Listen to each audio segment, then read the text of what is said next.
الشيطان الرجيم بسم الله الرحمن الرحيم إن الحمد لله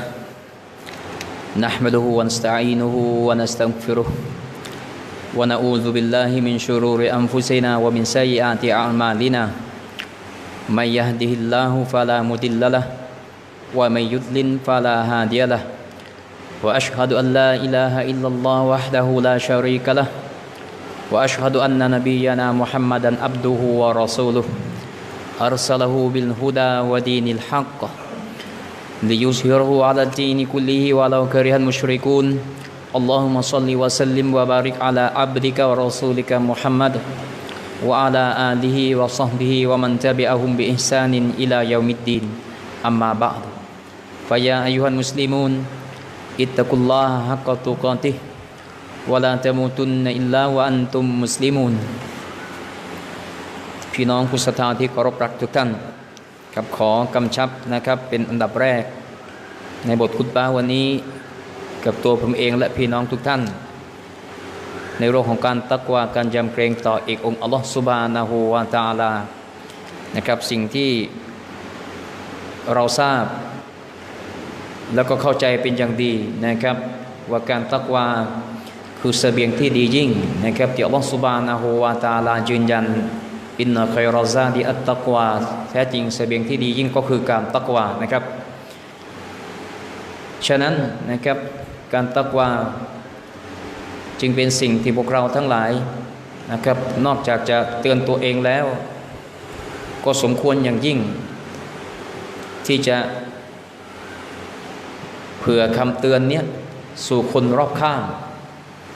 เพื่อที่ทุกคนนั้นจะได้ตระหนักแล้วก็ได้มีความคิดที่จะได้มีสิ่งนี้สิ่งที่เป็นเสบียงที่ดียิ่ง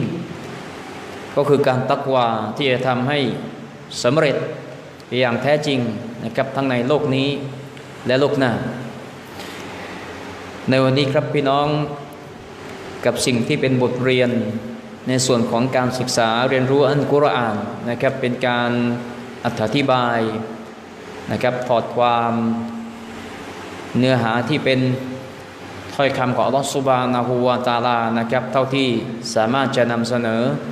ให้เรานั้นได้เรียนรู้ศึกษากันได้นะครับในแต่ละครั้งที่ผมนั้นมาทำหน้าที่นะครับณตรงนี้ในวันนี้นะครับเราก็จะมาต่อเนื่องในเนื้อหาสุเราะห์อัลกะบูตนะครับในอายะที่24นะครับแล้วก็อินชาอัลลอฮ์น่าจะได้ในอายะที่25ด้วยเช่นกันก็เป็นเรื่องนะครับที่กล่าวถึงท่านนบีอิบรอฮีมอะลัยฮิสสลามนะครับในก่อนหน้านี้ก็มีการพูดถึงไปแล้วนะครับอัลลอฮ์ได้เล่าเกี่ยวกับการประกาศศาสนาของท่านนบีอิบรอฮีมแต่อายะนี้นะครับเหมือนเป็นการย้อนอดีตก่อนที่ท่านจะประกาศศาสนาอัลลอฮฺซุบฮานะฮูวะตะอาลาได้กล่าวนะครับฟามากานะจาวาบะกอมิฮิอิลลาอันกอลูอุกตุลูฮูเอาฮัรริกูฮูฟะอันจาวุลลอฮุมินันนารอินนะฟีซาลิกัลลาอายาติลลิกอมิยุมินุนนี่คือผลนะครับที่เกิดขึ้นกับนบีอิบรอฮีมสมัยที่ท่านยังเล็กนะครับก็คือยังไม่ได้รับการแต่งตั้งเป็นรอซูลยังไม่ได้เริ่มประกาศศาสนาแต่ด้วยสิ่งที่อัลลอฮฺซุบฮานะฮูวะตะอาลาประทานให้สติปัญญาที่แม้กระทั่งว่าในยามที่ท่านยังเด็กอยู่นั้นท่านยังคิดได้ว่าไหนสมควรจะเป็นพระเจ้าเพราะในชีวิตของท่านอยู่ท่ามกลางการอิบาดะห์ต่อรูปปั้นแต่ท่านกลับไม่เห็นชอบด้วยกับการอิบาดะห์ตรงนั้นเพราะมองว่านั่นไม่ใช่พระเจ้าที่แท้จริงซึ่งในอายะห์เนี้ยเป็นการสรุปเนื้อหานะครับเหตุการณ์ที่จะเกิดขึ้นก่อนหน้านี้นะครับซึ่งอายะห์เนี่ยนะครับเป็นผลนะเดี๋ยวเขาแปลก่อนแล้วกันพี่น้อง ฟามากานะจาวาบะกอมิฮินะแล้วก็ไม่มีคำตอบจากกลุ่มชนของนบีอิบรอฮีมเป็นเหตุการณ์ที่นบีอิบรอฮีมนะครับได้ทำลายรูปปั้นแล้วก็มีการไต่สวนกันนะเอานบีอิบรอฮีมมาไต่สวนว่าได้กระทำกับรูปปั้นดังกล่าวนี้หรือเปล่านะครับซึ่งตรงนี้จะมีกล่าวไว้ในซูเราะห์อัมบิยะนะครับจะกล่าวไว้แบบเป็นถ้อยคำนะครับเป็นสำนวนกุรอานตรงๆที่ไม่ต้องอธิบายเราอ่านคำแปลจากหนังสือแปลกุรอานทั่วไปเราก็จะรู้เหตุการณ์ว่าเกิดอะไรขึ้นนะแต่หลังจากการไต่สวนตรงเนี้ย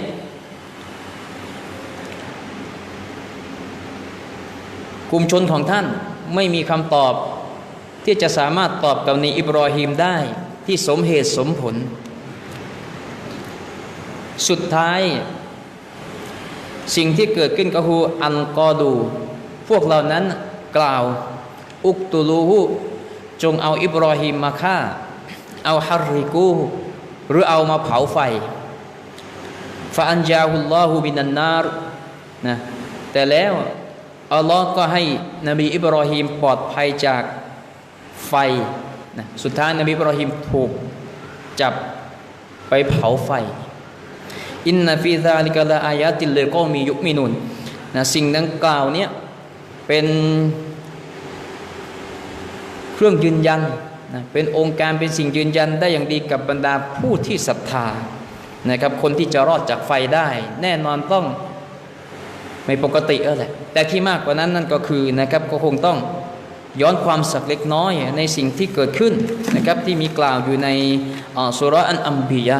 นะครับนะตั้งแต่อายะที่51ผมจะเฉพาะแล้วกันนะที่เป็นเนื้อหาสำคัญที่จะเหมาะสมกับเวลา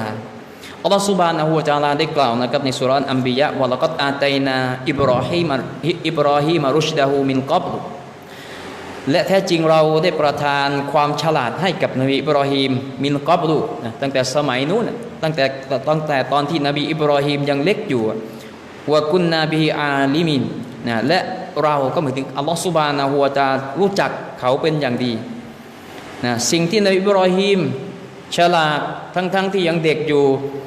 ที่จะทำให้ผู้ใหญ่ที่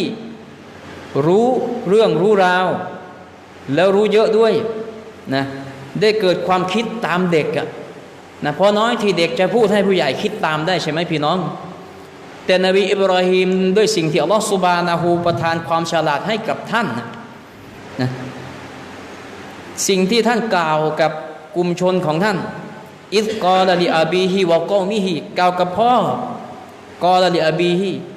ท่านกล่าวกับพ่อของท่านวะกอมิฮิแล้วก็กลุ่มชนของท่านมาฮาดิฮิตตามาซีลรูปปั้นนี้มันยังไงกันอัลลอจีอันจุมละฮายอากิฟุนที่พวกท่านเนี่ยเฝ้าบูชาเคารพกันพวกนั้นตอบอย่างไรกอลูวะยะดนาอาบาอานาละฮาอาบิดินเราพบว่าบรรพบุรุษของเรานะทำการอิบาดะห์กันมาที่เราทำเนี่ยเฝ้าอิบาดะห์พวกนี้ก็เพราะว่าตามบรรพบุรุษตนเองตามปู่ย่าตายายนบีอิบรอฮิมกล่าวนะครับกอลละกัดกุนตุมอันตุมวะอาบาอุกุมฟีดอลาลิมมุบินนบีอิบรอฮิมกล่าวว่าแท้จริงพวกท่านแล้วก็ปู่ย่าตายายของพวกท่านนะก็ไม่ใช่ใครก็ปู่ย่าตายายนบีอิบรอฮีมเหมือนกันนั่นแหละใช่ไหมแต่นบีอิบรอฮีมพูดความจริงไม่ได้ตำหนิคนรุ่นก่อนพูดสิ่งที่เป็นความจริงว่าอะไรฟีดอลาลิมมุบินนะอยู่ในความหลงผิดอย่างชัดเจนนะครับวันนี้ถ้าเราจะพูดถึงคนในอดีตว่าเขาผิดนะบางคนก็จะมองว่าเราไปตำหนิเขาไปติเตียนบ้างเปล่าเราชี้ว่านั้นเขาผิดแต่เขาผิดอย่างไรผิดเพราะรู้เท่าไม่ถึงการหรือว่าผิดเพราะรู้แล้วแต่ยังต้องการผิดอันนั้นไม่มีใครไปตัดสิน เพียงแค่ชี้เฉยๆว่าผิดเพราะฉะนั้นถ้าผิดจริงเราในทุกวันนี้เราก็ต้องยอมรับด้วยว่าที่เราปฏิบัติตามกันนะอันนี้พูดถึงตัวเราบ้างถ้ามันผิดมาเราก็ต้องเปลี่ยนแปลงต้องยอมรับด้วยหลักการพี่น้องต้องด้วยหลักการนะไม่ได้ช่วยด้วยความอารมณ์ความรู้สึกนะครับก็สุดท้ายนะครับเดี๋ยวสรุปต่อมานะเหตุการณ์ที่เกิดขึ้นนะครับปรากฏว่าตัวนบีอิบรอฮีมเองนะ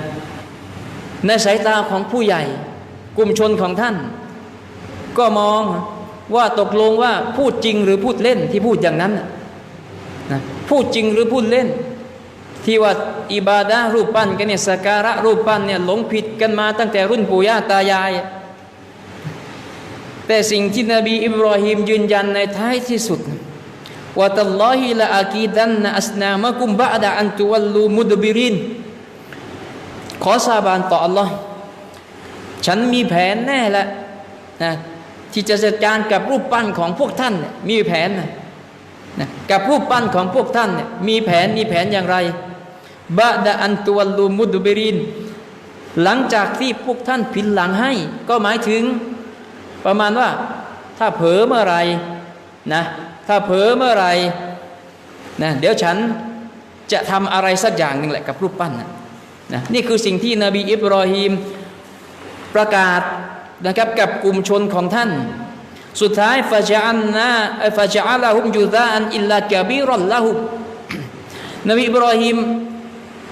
ทำลายรูปปั้นแหลกเลยยกเว้นกะบีรัลละฮุมรูปปั้นตัวที่ใหญ่สุดละอัลละฮุมอิลัยฮิญัรญิอูน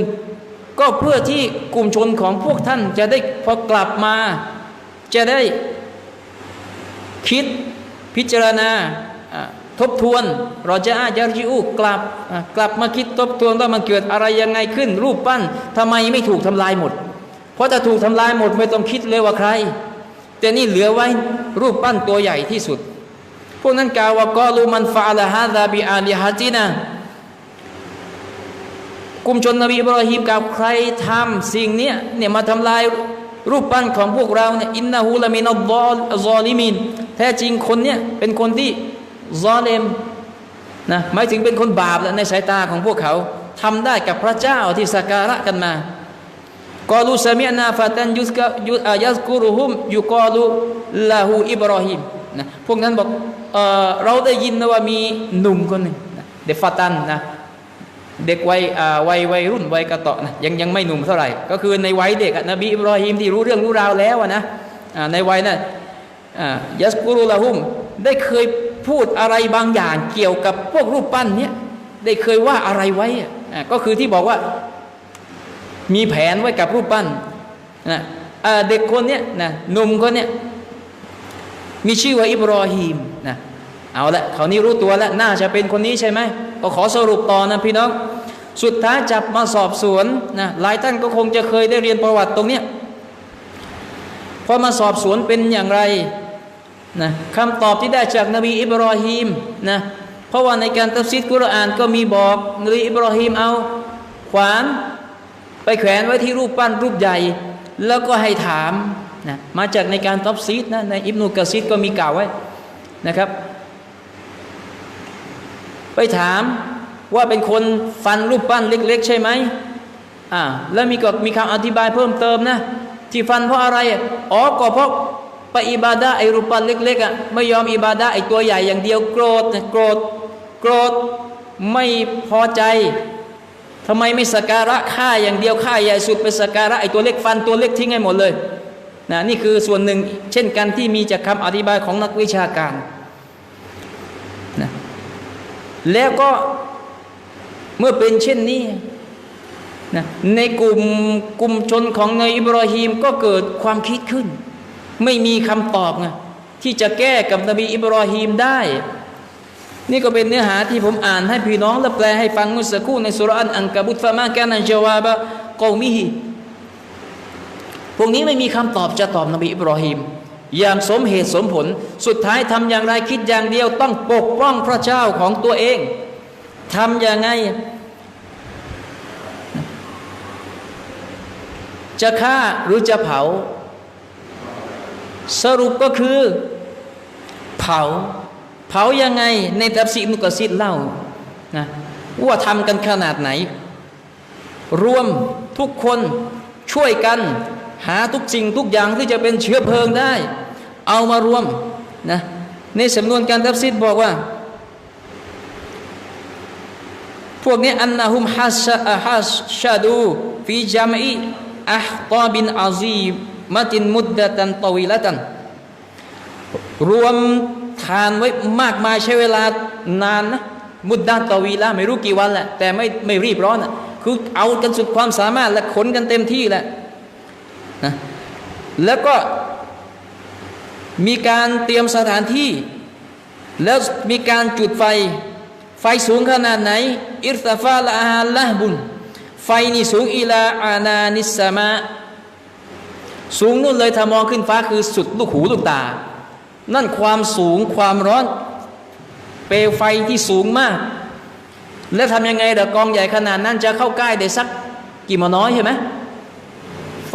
ไหม้บ้านเราถอยมากี่สิบเมตรมาฉีดน้ำแล้วนี่นู่นลุกขึ้นไปสุดลูกหูลูกตาเราจะต้องอยู่ห่างกองไฟขนาดไหนจะโยนนบีอิบรอฮิมไปอย่างไรนะใช่นี่ศัพท์ในหนังสืออิบนุกะซีรใช้บอกว่ากุฟฟะตินมันจานีกอาจจะเป็นเครื่องที่ใช้จริงถ้าแปลตามศัพท์นะแต่สมัยนั้นเป็นอย่างไรไม่รู้แหละคือใช้อุปกรณ์ตัวช่วยเพื่อที่จะดีดนบีอิบรอฮีมให้ลอยไปตกในกองไฟ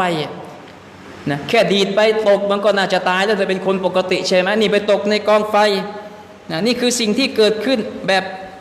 คงจะสรุปให้ได้ว่าไม่ใช่แค่เผาธรรมดาเหมือนที่เราเห็นกันในโลกนี้ที่อัลลอฮ์ให้ปลอดภัยจากเปลวไฟนะแต่เปลวไฟกองไฟนี่มันให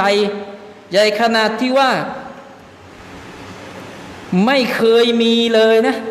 ไม่เคยมีเลยตามที่อุสกะซีรนะบอกว่าไม่เคยมีเลยที่จะมีการจุดไฟที่มันกองใหญ่ขนาดนี้เลย